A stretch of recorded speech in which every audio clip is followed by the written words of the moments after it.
since the beginning, this idea of almost like creating a brand that's owned by the people who love that brand. And now we can actually start to find ways to give actual ownership of those things in a meaningful way instead of just like the more old school version of people buying a hoodie and wearing it on their chest or whatever.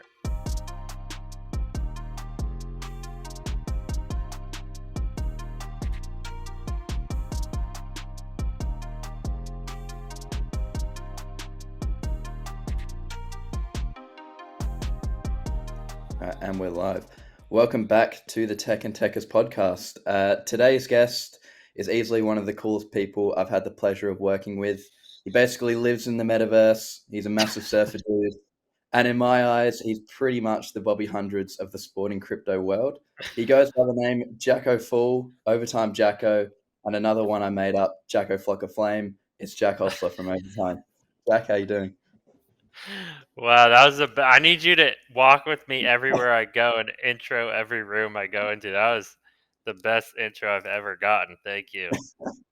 I've been thinking about that one for a while, actually. I knew it would be good. Yeah, No, I'm so take gonna change my Twitter right now. just to that, yeah, that'd be good. I do want to delve into everything to do with the metaverse and NFTs, but I do want to talk about your story a little bit, and just your time kind of leading up to Overtime and what you were kind of doing before Overtime popped up. And I know I read up that you were working at Facebook for a bit, and you even had your own skincare brand that you were running out of your kitchen. So if you could just touch on the Jacko before Overtime, I'd love to hear some more. Yeah, I'm not sure how deep you want to go, so I'll try to do the abridged version if you want to go into anything. But yeah, I was at Facebook for 5 years doing like really crazy site safety stuff. So all the darkest parts of Facebook, figuring out how to get those off the platform, which at the time was actually pretty interesting. It was like right a little bit after the IPO, like most of the things Facebook was working on had like tons of momentum, and it was almost like these tricky ops problems that were like, in my opinion, some of the most interesting stuff. It was pretty cool. I was there for 5 years, learned a ton, met like some of the smartest people I've ever worked with. Um, and when I left Facebook, my plan was basically to work on my own thing and start my own company. But I actually took a quick break and basically just sat at home and made coffee and ate bacon and eggs like every day and like would take a nap. It was like so insanely relaxing. And then I'd go surfing and just like that was it. So I did that for 3 months. And I eventually ended up working on some projects. I knew I really wanted to do something with like a social good kind of impact to it. I'd been doing a lot of volunteering in prisons and with a bunch of different nonprofits. So I ended up working in like a tech for social good incubator where they gave me some money to basically test as many like prototypes or ideas as I could. Ended up kind of throughout that year working on two big projects, both of which essentially failed. The coolest of which was a language learning app for immigrants. So I won't go too deep into it, but it was kind of an interesting app. But uh, both ideas I kind of worked on throughout that year had some momentum, not quite enough to like really get off the ground. And I was in that like sticky early phase of being on small teams of just me and a couple other folks trying to raise money, trying to get our first client to like raise money straight from the clients or whatever it was. And in that time, I met Dan Porter, who's the founder of Overtime and now my boss. Who, like, if you've ever had the pleasure to meet Dan, he's like one of the not only the smartest but also the craziest people of all time. And we met for like 30 minutes, and like I think like 15 minutes in, I was just like, "Hey, I'll like screw it all. I can come tomorrow and start working for you if you want." Like, and he basically pitched me kind of on the vision of where Overtime was going next, and I was super, super pumped. I actually had known Overtime and personally beyond some of the social good stuff I was working on. I think I just love building things that have a meaningful like tie to culture that like are fun. They have to do with how humans relate on like a macro level, like culture. And Overtime was so important to not just sporting culture, but like culture as a whole, like young people and how the future of sports looked, and just something that was like really defining Gen Z culture was like so cool to me. And I kind of like just love young people and how they think. So I was like, all right, I'm in. And that's where I've been for the last almost 4 years. Yeah, that's great. I love that. And I mean, it's interesting you talk about the culture and kind of building products that have that culture. I think that's definitely one thing that kind of stood out when I first started speaking with you is you're trying to push that culture. I do want to talk about what you kind of do with Overtime. I know you guys do a lot of stuff and have your arms in a bunch of different projects, but if you could just give like your overall role, what you do with Overtime and what your day to day looks like. Yeah, so my technical title is the head of product of Overtime. And what that means is basically any sort of product, or at least like digital product that Overtime works on, I'm responsible for defining what success looks like and managing the teams and people to make sure that actually happens. We have really small and scrappy teams, so it actually mostly means just like building a lot of cool shit with a couple other really interesting people. Um, so it's like super fun. It's like the most fun role I could ever imagine. I can get a little bit more into like the different verticals Overtime has that I touch. Um, so the kind of like current stage of Overtime, and if you don't know Overtime and you're listening to this, like you can think of it almost as like Gen Z's ESPN. We're a very big sports media company. We have over 65 million followers across a number of different social accounts. So, a bunch of, multiple accounts on Instagram, TikTok, YouTube, and different types of content depending on the platform. So on YouTube, we have long form shows with seasons. Instagram and TikTok skew more highlight and short form, stuff like that. So we have this huge audience of like, 65 million people, maybe more, who've seen the Overtime like you might have even seen Overtime and not known it was Overtime. And there's other people who like wear our clothes on their chest because they identify so much with us. So when you have that big audience, like our question is like, all right, what can we do with that audience? We don't only want to be a media company. We want to build products that bring value, or make our audience happy. So a lot of my role is thinking about what can we build for this big audience. There's a bunch of different verticals. The first kind of thing we started with was basically apparel. I don't actually lead our apparel team, even though I wish I did, because I wish I was as fashionable enough to run an apparel brand. But we essentially like put our brand, our IP on clothes, and I think we like to take it farther than just merch and actually make something that tells a story and like only kind of furthers our IP. We have like collections that repeat every spring. We have collections that repeat every winter. So you start to like craft IP, and that has like a whole e-commerce shopping experience. So that's kind of one pillar. The second pillar is we have digital products. We have an app. So we have an Overtime app, which is basically like a fantasy league where you can like play daily fantasy, win tokens. Uh, those tokens let you unlock different experiences, physical kind of like upgrades to your profile in the app, sort of like tasting Web3 stuff, but still very Web2 in a way as well. Different ways to like eventually like make money there. So a lot of like cool stuff. And then we also have the Overtime Elite League, which we could do a whole podcast on that, and That's so maybe like we should. But yeah, it's basically like an NBA development league. 50 to 100 of the best young right now basketball athletes come and play for Overtime. We have multiple teams. They compete in a championship. It's almost like in soccer how you have some of the junior teams, like Man City has more than just their highest best team. Like Overtime Elite is probably America's closest thing to the way soccer looks in Europe for the younger folks. So that's really cool, and that has a lot of different web and user experiences, like from buying tickets to games to looking up players and their stats. So all these different verticals I kind of like work on or help lead the team who does work on them. And then finally, my favorite, but don't tell everyone else, that I work with on stuff is our Web3 arm, which we recently started getting into, which was kind of a natural extension of what Overtime does.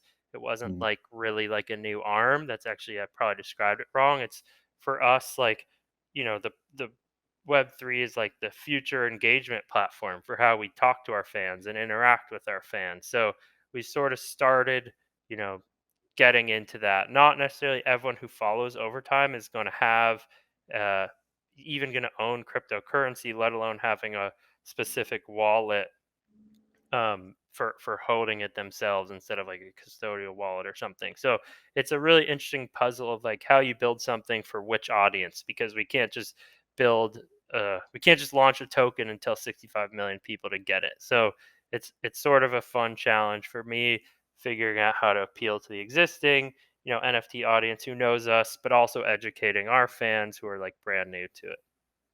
So that was a long list of what I do, but Overtime does a lot of stuff. Yeah, no, that's cool. I loved hearing about it.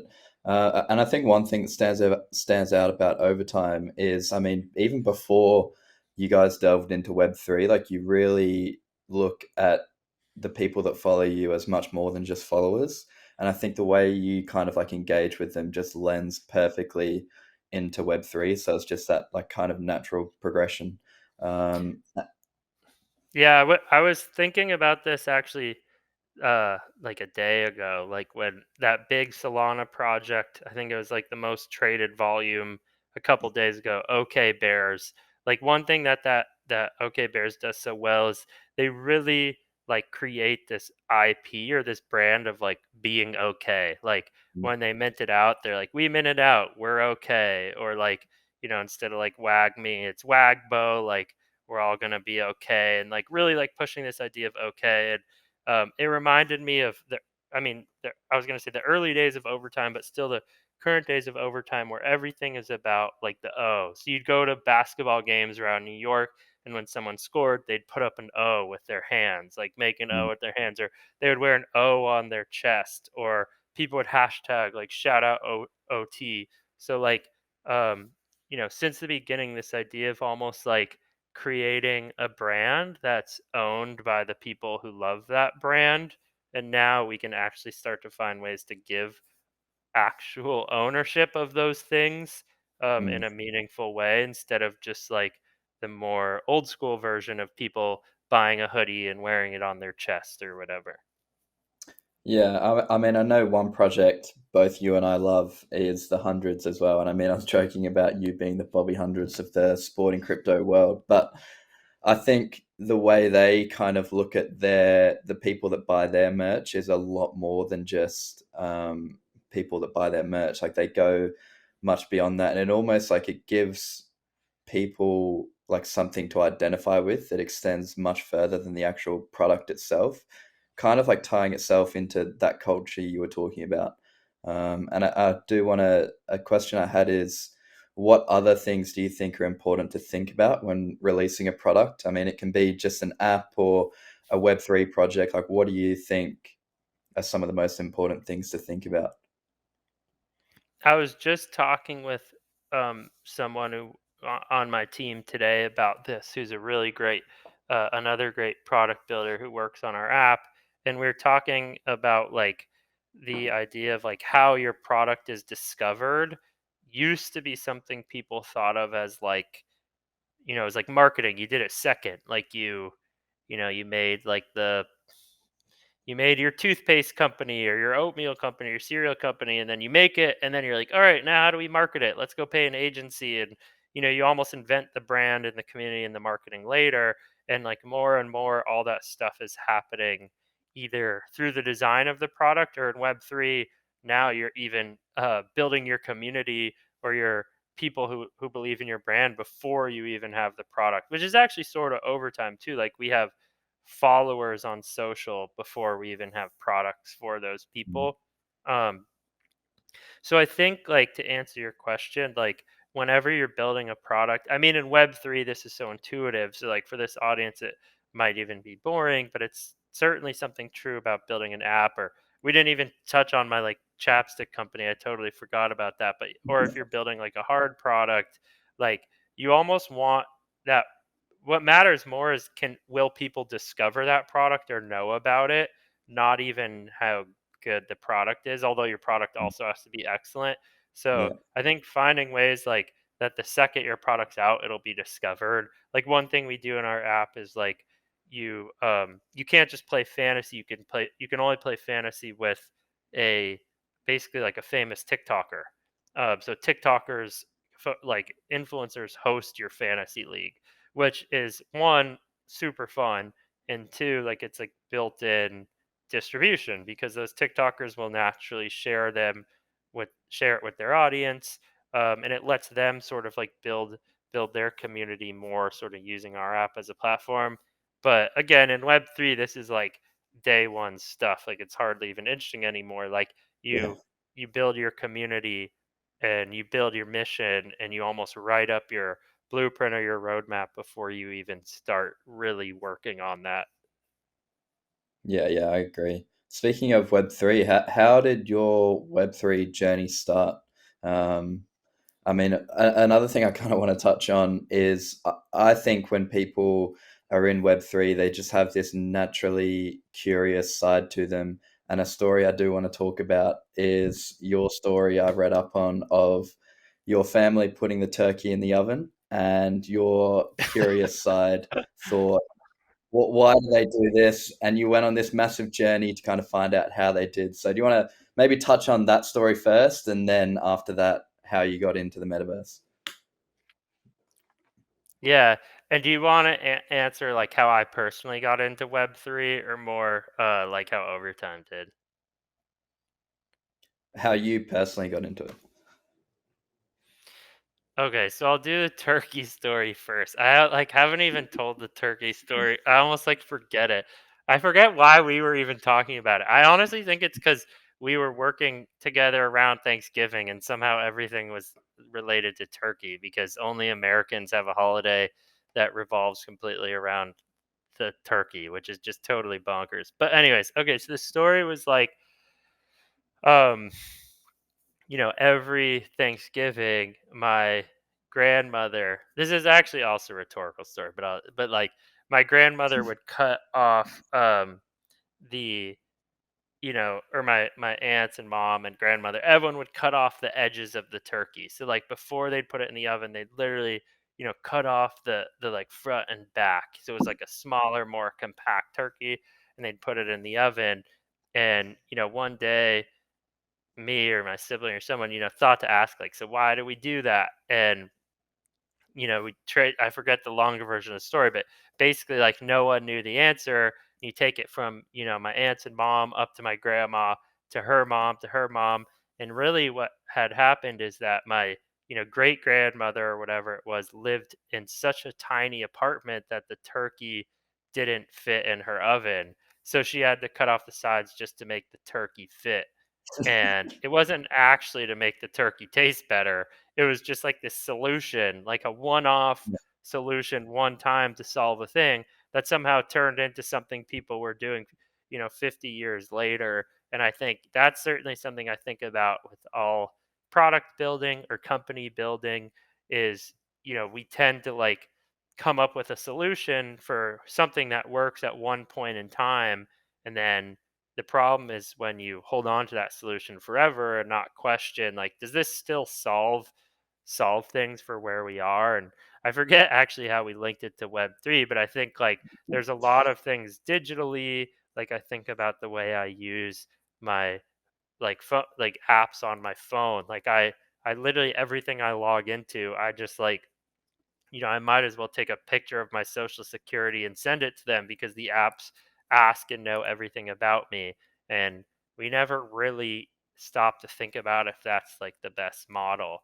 And Mhm. I even remember like early days of Facebook. Like I don't think like Facebook and some of those companies were the first people to do that kind of stuff. Like they were basically just solving a problem for one point in time. Like it was probably how to make enough revenue to raise their next fundraising rounds that they could build actually an interesting feature. And instead we ended up with a $1 trillion tech world that's based on collecting user data. So there's like all sorts of things I think digitally we've like outgrown that are now time to question if that's even like a good way to cook a metaphorical turkey.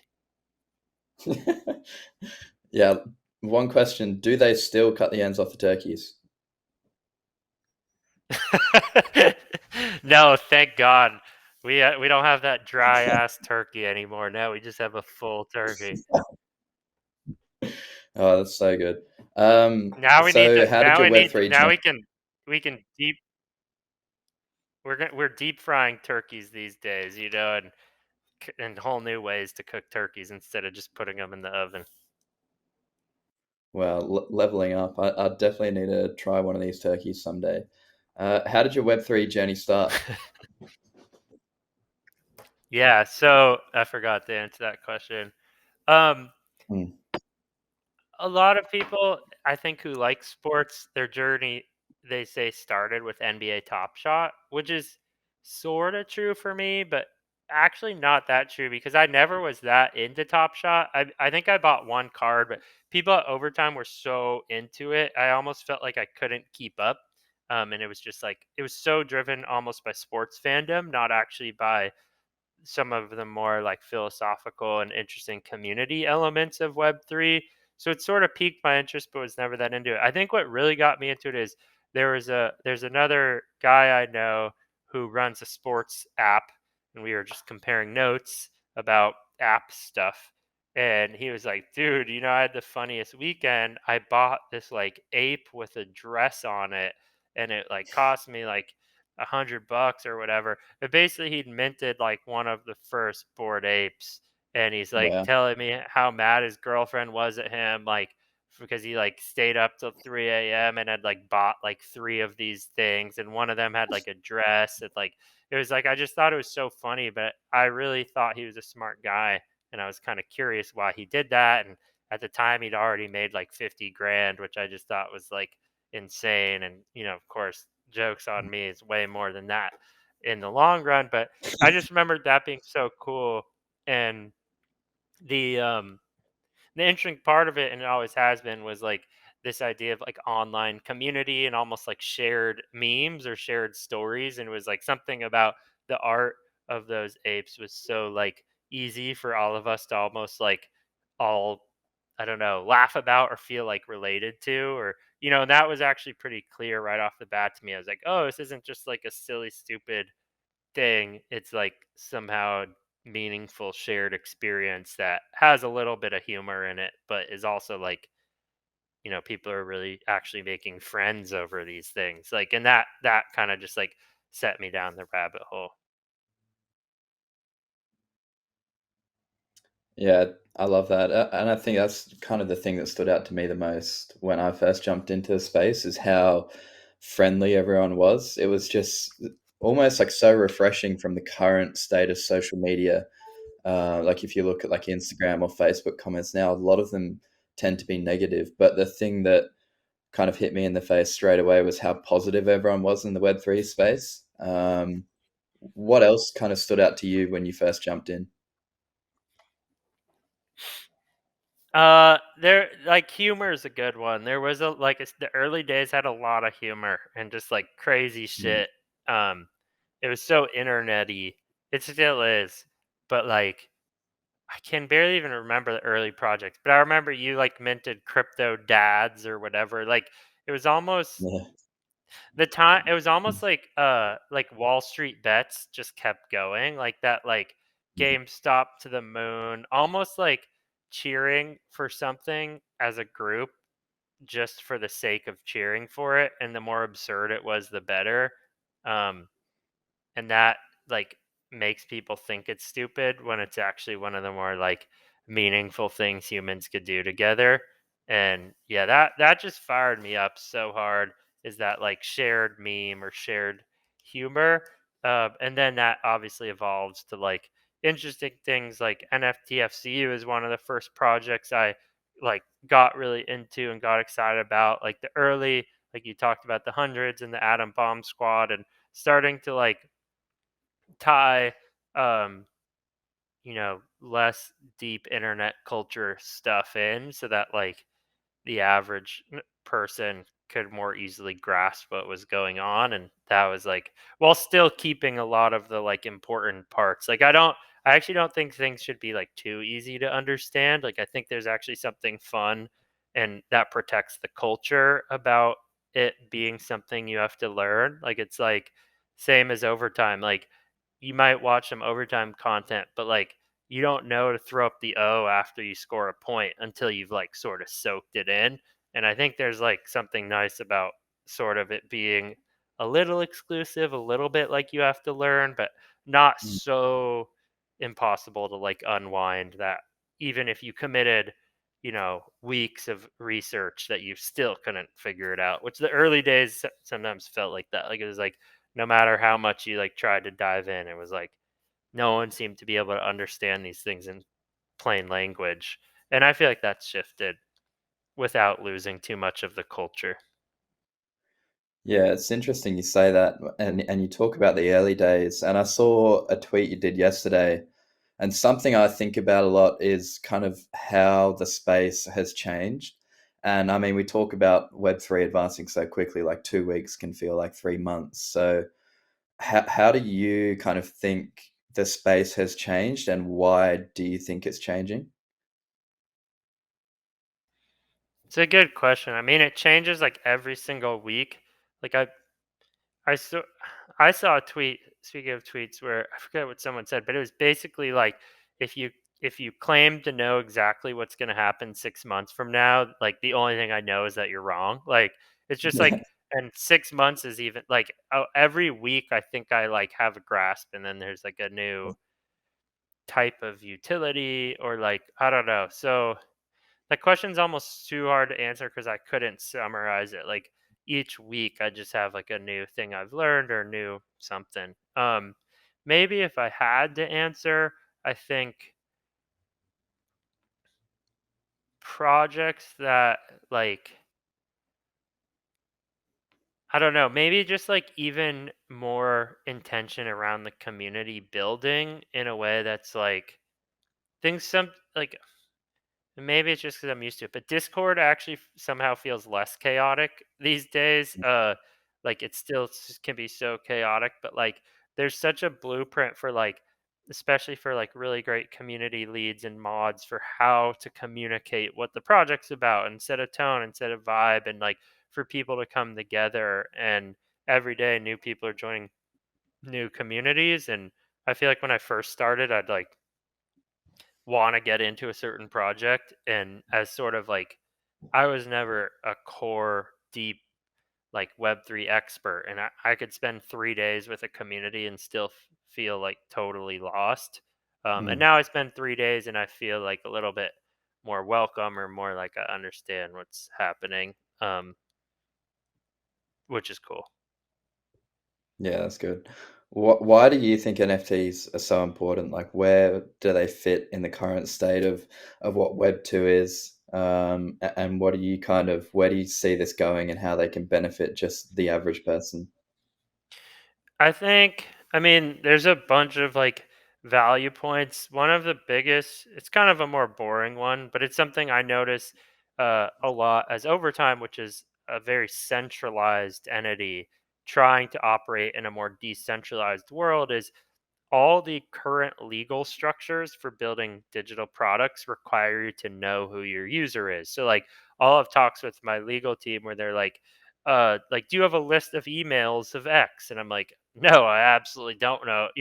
I don't even know if like there's humans on the other end. Like it could be like a bunch of frogs in outer space. Like I have no clue anything other than there's, a set of keys on a chain with a bunch of tokens associated with that set of keys. And like I think that just moving a model to be more private and things to not require centralization of information to still create things like communities or games or you know experiences like games like whatever, that is really powerful for society.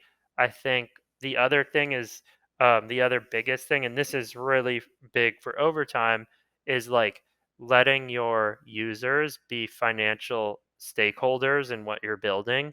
So, like, there are so many high school, college, whatever, young people who wear the overtime O on their shirt, but they don't have the same financial upside as someone who makes their profile picture an ape. Like the more the board ape IP goes up, the more they profit, the more everyone profits. Like over time, I don't want to say like nobody profits, but it's definitely not the same. And tokenizing stuff is really cool.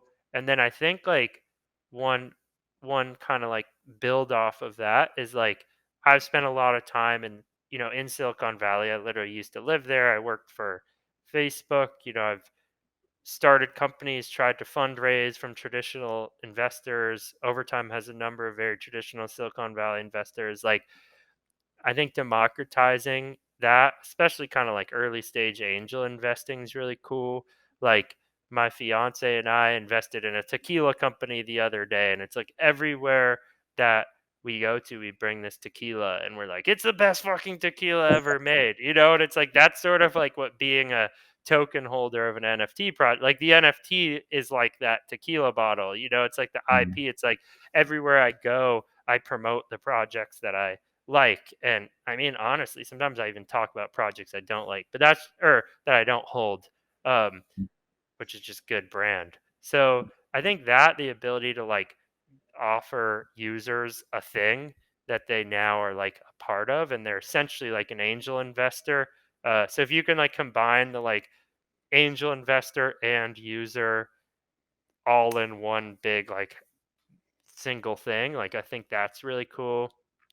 Um, Yeah, there's even more. I mean, the ability for something to be bought and resold and still attributed to the original person who created that thing, you can't do in the real world. And that's so important for artists. Like, I haven't even like gotten into like answering that, but that, if anything, might be the biggest impact. And, I love music and I like art. And so I think that is really cool too. Yeah, it's definitely an interesting one in terms of like the transparency of the blockchain. And it's like a trade-off because you hear about scams all the time, but then one of the so-called benefits of the blockchain is how transparent it is. But I think the scams don't really have anything to do with verifying an NFT or a physical item of clothing. Like that's still there. The scams are just other projects and people trying to make their short-term gains. But I mean, another thing I think about, I listened to a podcast yesterday on NFT now, and it was the not the founder of Timepieces, but basically the guy who was in charge of releasing Time Magazine's NFTs, and he talks about the difference between Web 2 and Web 3, and I think Web 2 is very much like you said centralized, and it's a brand or a product going to influencers to release their content or publicize their content, and they're kind of making all the money from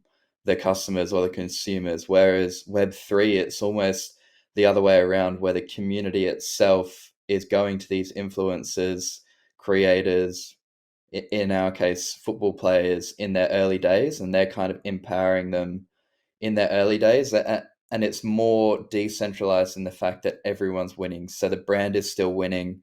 The community itself get all these access and benefits, and even sometimes financial gains that they would have never seen in Web 2. Um, and then the creator itself, like it's almost like you're crowdfunding for all these creators and people that are in their early stages. Yeah, you had a really good like kind of description or picture of this the other day to me, where you were like, remember the early days of Waze, like the Waze app, where you got like I think you almost got like tokens, or you got like positive karma for like reporting police on the road. And it was like if that was literally making Waze better. And by the way, Waze sold to Google for $1.3 billion. Like if Mm. everyone who had ever reported police and like contributed a small amount to their machine learning or their tech, like actually owned some shares the way that their employees owned shares when they got sold to Google for $1.3 billion, there would have been a lot of people who felt like that was like especially worth their time, and it probably would have gotten them the tech or the machine learning or the inputs even better than they did. Um, And like I think about that all like an example I think about for us is like we have a fantasy app with news and we set different lineups and we curate the game every day, who you can pick and how much they cost and all these things. And I'm like, we've forever let our super users suggest things and we talk to them. And, I have Discord threads and Instagram threads and every type of messenger with our super users who tell us what they think. And, that's basically just decentralized governance and like, Mm, but without the actual decentralization. Like they send it to us and we make the final call. But I think the more the world moves towards like those super users actually almost like being on our team, and actually having like the same amount of, not same, but like having shared like financial compensation to some of the core team making those decisions, it almost blows up the idea of what a company is. Like who works on the Overtime app? Do the users work on it? Do I work on it? Do the people on my team work on it? Kind of all of us, and like people work on it in varying degrees. And like then I start getting in the world of like, what does work look like? Do people have one job, or do some people have 20 jobs with different amount of like tokens for what they do for each job? And like that, I don't know if it's better, but it's certainly like better for day-to-day work. I mean, I think it's better for privacy and a bunch of things. Maybe it's better for people to be able to make money with more freedom, but it's definitely interesting, even if it's like a neutral, like day-to-day work experience. It's sort of like the gig economy, but like even more flexibility and like I don't know. Then you start getting into like you can make passive income. Like if you drive for Uber, you still have to get in your car and drive for Uber. But you mm. know, what if you could like part time work for Uber to like increase your Uber token or something? Yeah, I mean, it's really interesting you mentioned that ways thing. That's something I think about a lot. And it's just that whole idea of participate to earn. And another one, I don't know if you've heard of it, it's called Steppen, STEPN. And it's Yeah, it's for the listeners that might not know it. It's basically this. You can almost think about it like Nike Run Club, where whenever you go on your walk or your run, you log on to this app and you start your run, and it calculates how far you go using GPS, and for using their app and actually going for a walk or going for a run, you can actually earn tokens or points that can actually be traded out for any other cryptocurrency. So they're basically paying you to use their app, and they've blown up so quickly. I mean, I was trying to get on it the other day, and they've actually had to limit the amount of users that are going onto the platform by only allowing 1,000 new customers a day.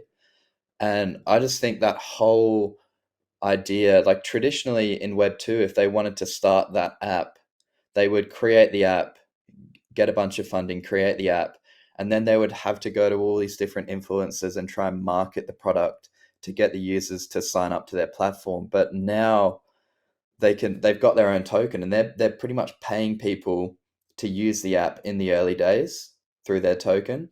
And then obviously once that app becomes big, and it already has, they've onboarded all these people onto their platform that then have shared ownership of that platform. And I think it's something I try and think about a lot. And it's what we kind of want to do with NFTFC. But that to me, like, not many people in Web3 have started to think about that yet. And I think that's going to be a big kind of direction to go in the future. I mean, I think there's room for Overtime's like app where you tip on all the games to do something similar, where you have a token, like you start off with that utility token.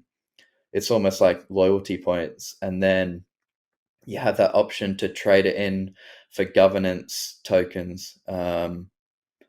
The more people use the platform and the more utility tokens they have, they can just trade it for shared ownership of the platform. yeah, definitely. I mean, I think that community owned platforms, like a community owned daily fantasy game or community owned like navigation app or whatever, eventually I just don't see how a centralized version of that could compete.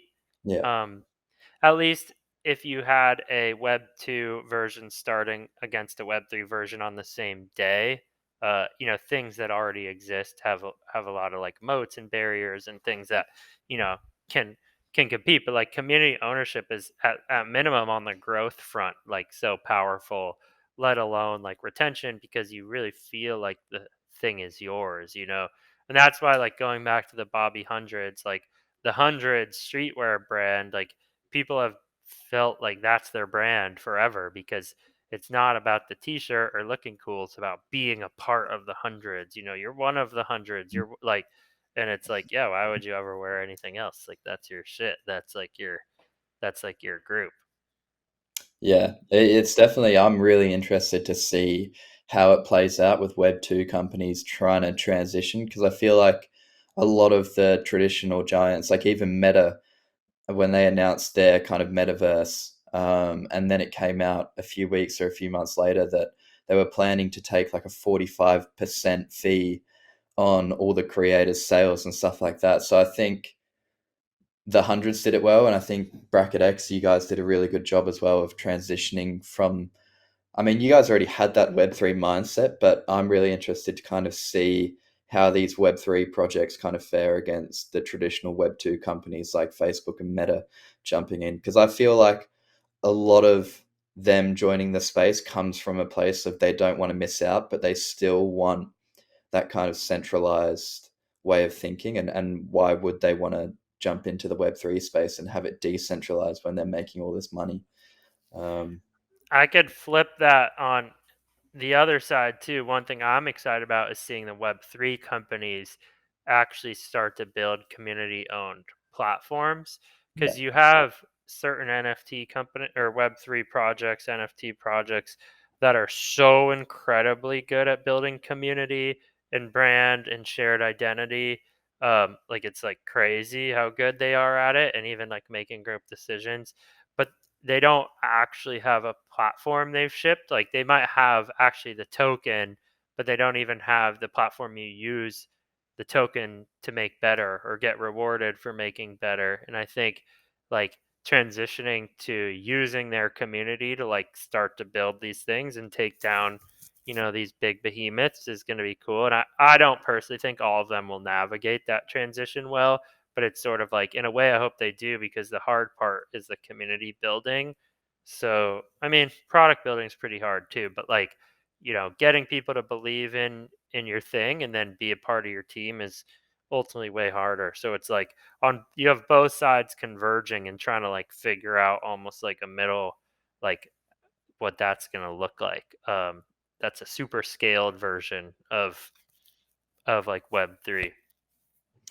Yeah, I think that's a great point. And I think a thing to get excited about as a customer or a consumer jumping into the Web 3 space is it's really just based around actually benefiting the community members first. And I think the projects that don't have that at the forefront of their mind will struggle with that transition or struggle to build the projects. So, I mean, if you look beyond all the scams that you tend to see in the media that just will put that above everything, when you actually look into the benefits it can provide you as an individual, I think that's definitely something to get excited about.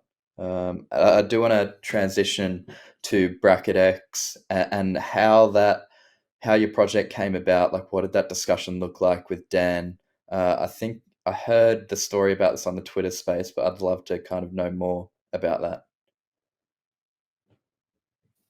Yeah, I mean, BracketX basically started, um, like all good things, just on a walk in the park. So like Dan and I were, it was like literally like a few days after Christmas or New Year's or something, and I had like just flown back to New York, and like I was doing my like start of the year brainstorm with Dan, who, as a reminder, is our founder of Overtime, and we weren't even talking about Web 3. We had been earlier, and like, what, I don't know, he had just bought some crazy and big NFT that had crashed, and I was making fun of him for losing money or something like that. But we transitioned to just talking about sports, and we were talking about March Madness, which is in, if you aren't from the states, it's a really big college basketball tournament that, even if you don't like college basketball, people participate in, because the structure of the tournament is so chaotic and like fun. Like you have really low bad teams beating big teams, and the big teams going home crying, and everyone loves to cheer for the upsets. And like it's just a really interesting sort of like tournament, and there's a game around it where you fill out a bracket. And I can't emphasize how fun playing it is. You really don't need to know anything about basketball, and you like enjoy it, and it's really big here in the States. So we were talking about March Madness and just like game ideas, like, could you ever make March Madness even more fun? And somehow we came up with this concept of like the one problem with the March Madness tournament, or I guess so March Madness is trademarked actually. So I'm not talking about March Madness. So pretend I'm just talking about the college basketball tournament. I probably shouldn't use the trademark term, but the um the problem with the tournament is you have all your teams, and after the first day of games, half of them are out and half of them are still in. And if you made the wrong picks, which, you know, over 50% of people did, 60-70%, you're basically screwed. You have no more chance to win. So it's like super exciting for one day and the week leading up, and then it's basically like over because most people can't win anymore. We're like, what if at that point you could actually go buy a bracket? Like if you had a good bracket, you could sell it to someone who is out, or if you had a bad bracket, you could go buy a good bracket. And it just like clicked that if we made every bracket an NFT, we could basically just create this game that was like this stock market of brackets. Like, as the tournament went on, certain brackets would skyrocket. There would be all sorts of speculation around those. People could, instead of having one bracket, you could buy 10 and sort of hedge your, have a portfolio of like one team balanced on another team. And there's all sorts of calculations. We had this like idea and just thought it basically sounded cool. And then basically just started working on it, and the rest of BracketX formed around that idea. BracketX is more than just the one tournament. I mean, that college tournament has been over for over a month now. We Yeah. now BracketX is an pro basketball game. So basically, what we ended up launching was a like a Genesis pass or an access pass. Anyways, we launched this pass that got you access to the first game as well as a slate of other games in the future. We essentially airdropped everyone a bracket with their teams. We've now done that for multiple tournaments, and we'll do that for multiple sports. We're looking at the World Cup in fall. We might do golf or tennis or go beyond basketball, go into soccer, go into other things. So we've created essentially this like sports gaming platform that's these periodic tournaments, with big prize pools. We do a mint each time. We take 70% or more of the proceeds and put it into a big prize pool. That prize pool grows, with each transaction of buying and selling these brackets. We've taken this model and we're basically just building really fun sports gaming where you're like your actual entry or your picks are represented by an NFT, so we can play with these secondary market dynamics. And our long-term goal with the project is to move out of these periodic contests to actually like daily or weekly or really consistent games that, you know, generates regular recurring revenue, which we can then put in the treasury. The pass holders can vote on what we do with it, or we can just give a cut or a dividend to holders, whatever like the future looks like. I think, we started with this like insanely fun game, built it in such a way it could be flexible and applied to any sport, and basically just want to like kind of own that like sports gaming, like like it's on Solana right now. I think that's a great fit, but really own sports gaming on chain. And the last thing is, um, I think experimentation is kind of at the heart of BracketX. Like, there's already pretty fun sports gaming in Web 2. Like, we talked about what it's missing, but there's actually like more than just community ownership. You can just bend the rules with NFT gaming because the NFTs let you do things like buying and selling, taking a cut, putting it in different places. So I think each thing we do, whether it's a regular daily game or periodic contest, I think everything will just try crazy shit. And like not only do we want to build this regular platform, but I think we sort of want to be on the forefront of sports gaming. Like I don't think we ever want to just like build it and get complacent. So our holders are a big part of that too. Like we're always kind of hammering that like we meet every Wednesday at 12 and just have like a group brainstorm. Like it gets really weird. People suggest god awful ideas, Usually that's me suggesting the bad ideas. But the whole point is like to just have ideas, like to do new Yeah. things and not just like build a game and call it a day.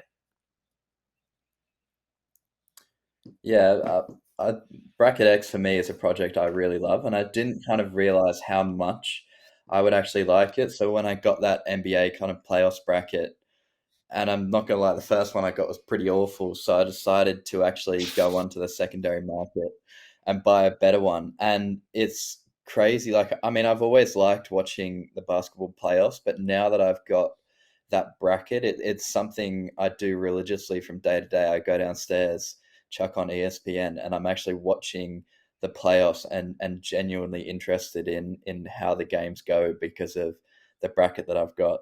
And I think my bracket's a good one, by the way. So You have a really good one. Like you might even want to sell it. Like you could probably get some gains even before the tournament ends. But yeah, I mean that's the best part is I don't know the exact number, but I'm gonna say 50% or more of BracketX holders don't actually like basketball, and they definitely don't like college basketball, like our first game. And a lot of them don't even follow NBA, pro basketball. A ton of soccer fans, football, whatever. Like we've had a lot of requests for cricket. Like it's just a broad sporting community of basically degens who just want to like mm, have a really fun time figuring out these secondary market dynamics. Like it's basically day trading sports and it's like yeah, just super fun. And that was like the heart of like that was really the mission was like what's just like literally the most fun thing. And it's kind of better for me that there's people who don't like basketball who like it because I know building a basketball game for people like basketball is like kind of easy because they're like so nerdy about basketball that you just like basketball does all the work. You know, Steph Curry and LeBron James and they do the work. Like they're just so fun, but it's better that it's universally enjoyable of a game. yeah, I agree. I think I already know the kind of answer to this question, but what was your decision on launching on Solana and Magic Eden? Like how that was one thing that I struggled with NFTFC is figuring out which blockchain to actually release on. So what was your thought process behind that?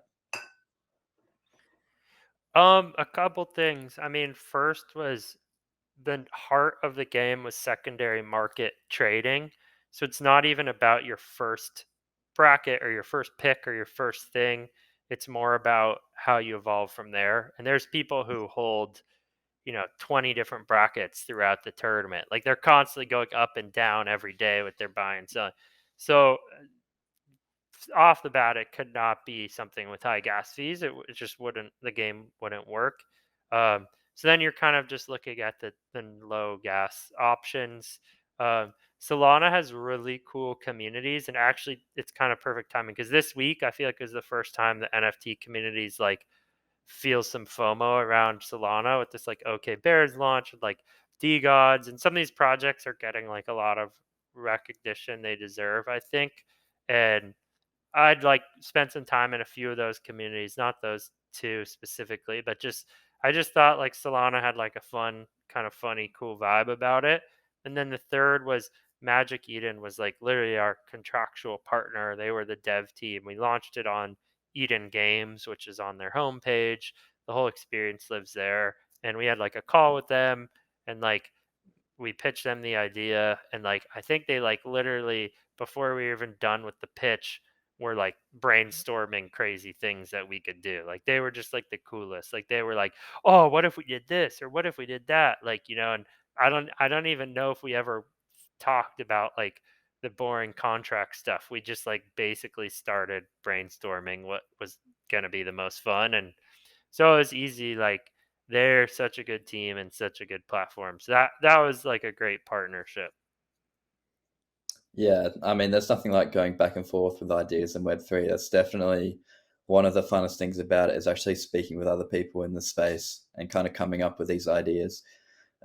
What does the future look like for BracketX? I know you touched on the DAO, and I read in the playbook that there's a DAO component as well, possibly in the future. Do you want to talk a little bit more about that? Yeah, if you go on the BracketX site, you can read our playbook. It's sort of our flavor of a roadmap. Um, so what's next? Like short term is basically building, building a new, having a new game or new tournament. I would say like every month or every other month is probably more realistic. Like we're looking at um, some stuff around tennis, golf, and soccer, maybe American football, whatever. Um, but from there, I think it's building more regular game experience that you could play daily. So if you don't, I mean, you can enter at any point. That's the fun right now. But really building a sports gaming hub. But beyond that, it's like introducing even more utility for holders, like really clearly showing what your ROI of holding your pass is. Like in terms of getting entry to games, percentage chance of winning those games, or at least being able to flip your entry to make money. A lot of projects solve that with things like staking or a token, where it's really easy to do a calculation of what, like if you hold the NFT, you get X tokens a day. That's such a like base level math kind of like ability. We don't actually really have that right now. So I think we want to get like super clear in a way that investors can like understand the ROI of holding our pass. That's sort of midterm.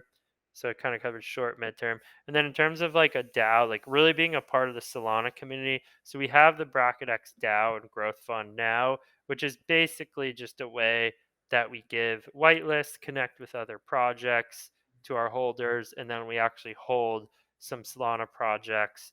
Like we hold the Generous Robots project and stake that. And basically, like ways to grow our treasury so we can like do even more, but it's also a way to just like connect and meet other projects. Then probably the last well, there's two more last big pieces. One is like we're in a bunch of partnership talks for like different interesting like metaverse applications. Everyone kind of says, oh, we're going to do this thing in the metaverse, but I think for us it's just like, what does playing this game look like in VR, or like what are ways we can take it off just like Discord banter? Is there like even more meaningful connection we can create, and working with other like Solana projects to do that? And then the last is like Overtime itself is looking at launching more NFT projects, and we plan to give BracketX pass holders like first looks and first access at that stuff. Which, if anything, I feel like I should just market a little project around that. It's basically like a Genesis pass to like other Overtime things. Um, but the gaming piece is so fun. We usually like focus on that. Yeah, that's great. I'm definitely looking forward to it. I'm very conscious of your time, Jack. For the listeners that want to find you or BracketX on Twitter, what are your handles? Do you know? Yeah, if you want to find BracketX, it's at BracketX NFT on Twitter. You can also find me at Overtime Jacko, and I have it linked in my bio. If you want to follow Overtime, just go to at Overtime on basically every platform. It'll be the verified, bigger account. Lots of fun sports stuff. And then, was there anything else? I mean, if you go to those, you'll be able to find the rest, I would say. Yeah, I'll link them all in the show notes anyway, so anyone that's listening can just go to the show notes and find them all. Um, anyway, we'll wrap it up there. Jack, it was really good to speak to you. It's always fun going back and forth about the metaverse with you. And yeah, I appreciate your time. I know, man. I love talking. I like we could go another hour. We didn't even get into soccer and sports, and so maybe we'll have to run it back someday. But yeah, it was great talking. Thanks for having me. No worries. Yeah, we'll definitely run it back.